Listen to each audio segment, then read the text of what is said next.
അടിയന്തരാവസ്ഥയുടെ പേരിൽ നെഹ്റു കുടുംബത്തെ കടന്നാക്രമിച്ച് കോൺഗ്രസിനെ വീണ്ടും വെട്ടിലാക്കി ഡോക്ടർ ശശി തരൂർ MP.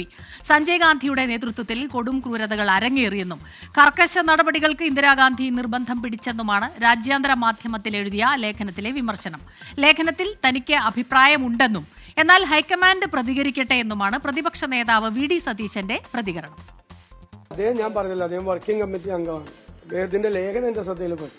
ഞാനല്ല അതിനെക്കുറിച്ച് അഭിപ്രായം പറയുന്നത്, ദേശീയ നേതൃത്വമാണ് അതിനെക്കുറിച്ച് അഭിപ്രായം പറയുന്നത്. അദ്ദേഹം വർക്കിംഗ് കമ്മിറ്റി അംഗമാണ്.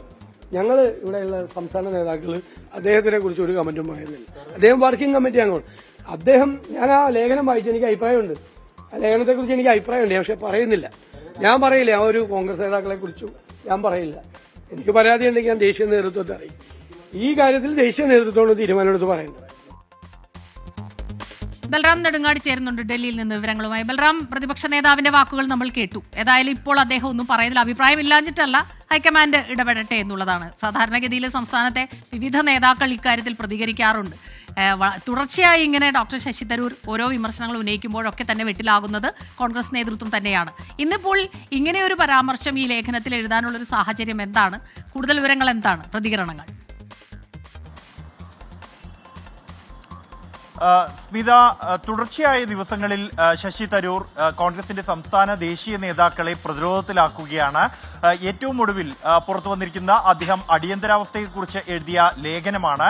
അദ്ദേഹം അടിയന്തരാവസ്ഥയുടെ 50ാം വാർഷികത്തോട് അനുബന്ധിച്ചാണ് അന്താരാഷ്ട്ര പ്രസിദ്ധീകരണമായ പ്രൊജക്ട് സിൻഡിക്കേറ്റിൽ ഈ ലേഖനം എഴുതിയിരിക്കുന്നത്. ഇതിലാകട്ടെ കോൺഗ്രസിന്റെ എക്കാലത്തെയും മുതിർന്ന നേതാക്കളെ, കോൺഗ്രസിന്റെ അഭിമാനമായി തന്നെ കരുതുന്ന മുൻ പ്രധാനമന്ത്രി ഇന്ദിരാഗാന്ധിയെയും ഒപ്പം തന്നെ സഞ്ജയ് ഗാന്ധിയെയും കടുത്ത ഭാഷയിൽ വിമർശിച്ചുകൊണ്ടാണ് ഈ ലേഖനം എന്നുള്ളത് കോൺഗ്രസിനെ ഏറെ പ്രതിരോധത്തിലാക്കുന്നതാണ്.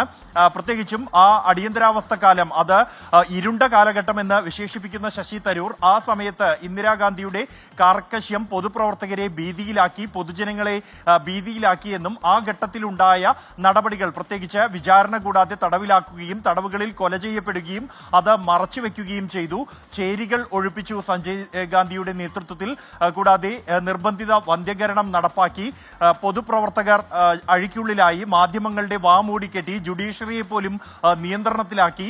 കൂടാതെ മറ്റ് പ്രതിപക്ഷ നേതാക്കളെ ജയിലിലാക്കി തുടങ്ങിയ കടുത്ത വിമർശനങ്ങൾ ആ കാലഘട്ടത്തെക്കുറിച്ച് ഈ ലേഖനത്തിൽ പരാമർശിക്കുന്നുണ്ട്. നിലവിൽ ജനാധിപത്യം ഒട്ടേറെ മെച്ചപ്പെട്ടു ഇപ്പോഴത്തെ സാഹചര്യത്തിൽ എന്നും ശശി തരൂർ ആ ലേഖനത്തിന്റെ അന്ത്യത്തിൽ പറയുന്നു. ഒപ്പം തന്നെ അധികാര കേന്ദ്രീകരണവും മൃഗീയ ഭൂരിപക്ഷവും ഉണ്ടായാൽ ഇത്തരത്തിൽ ജനാധിപത്യത്തിന് അത് ഹാനികരമാകും എന്നാണ് ശശി തരൂർ പറഞ്ഞു വയ്ക്കുന്നത്. അതുകൊണ്ട് തന്നെ അടിയന്തരാവസ്ഥ ഒരു ഇരുണ്ട യുഗം എന്നതിനപ്പുറത്തേക്ക് അത് ജനാധിപത്യത്തിന് നൽകുന്ന പാഠങ്ങൾ കൂടി പഠിക്കേണ്ടതുണ്ട് എന്നും ശശി തരൂർ പറയുന്നു. ഈ അടിയന്തരാവസ്ഥയ്ക്കെതിരെ ആയ നിലപാട് കോൺഗ്രസിലെ മുതിർന്ന നേതാക്കൾക്ക് ഉണ്ട് എങ്കിൽ പോലും അത് പരസ്യപ്പെടുത്താറില്ല. എന്നാൽ ഒരു പ്രവർത്തക സമിതി അംഗം തന്നെ പരസ്യമായി അന്താരാഷ്ട്ര പ്രസിദ്ധീകരണത്തിൽ ഇത്തരത്തിൽ വിമർശനം ഉന്നയിച്ചത് കോൺഗ്രസ് നേതൃത്വത്തിന് മറുപടി പറഞ്ഞേ തീരൂ എന്നൊരു സാഹചര്യമാണ് ഇതിലൂടെ ഉടലെടുത്തിരിക്കുന്നത്. ബൽറാം നെടുങ്ങാടിയാണ് വിവരങ്ങളുമായി ഡൽഹിയിൽ നിന്നും ചേർന്നത്.